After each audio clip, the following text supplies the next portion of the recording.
Everyone has that one movie that's their absolute favorite and the one that they go back to over and over again. For me, that's Pearl Harbor, which was filmed and made in 2001. It's not just because of the big budget action scenes or the sweeping romance in the story.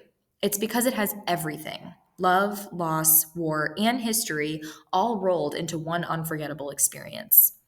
I first watched Pearl Harbor when I was about 13 years old, and even though I didn't understand all of the historical details then, I certainly felt the emotion.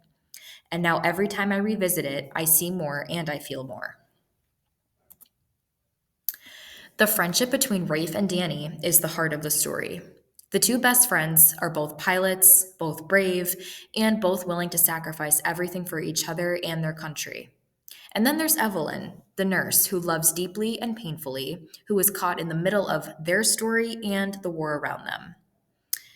These characters feel real to me. Their loyalty, heartbreak, and resilience make the massive historical events feel personal. And yes, it is a dramatized version of history, but it's the emotional beats that make it my favorite movie.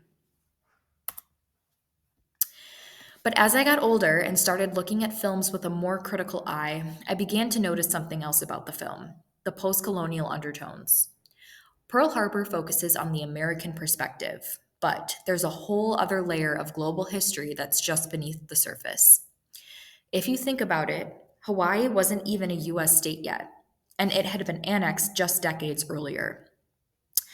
The Philippines, where part of the film takes place, was still under US control. And Japan, the film's antagonist, was acting out of its own imperialist ambitions, partially in response to how Western powers had carved up Asia for themselves. Watching Pearl Harbor today through a post colonial lens brings up a lot of questions.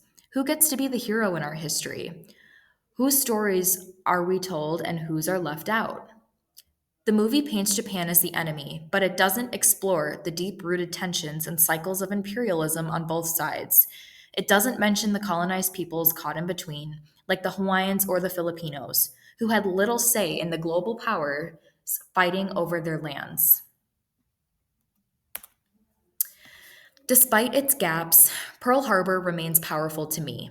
Not because it's perfect, but because it invites reflection.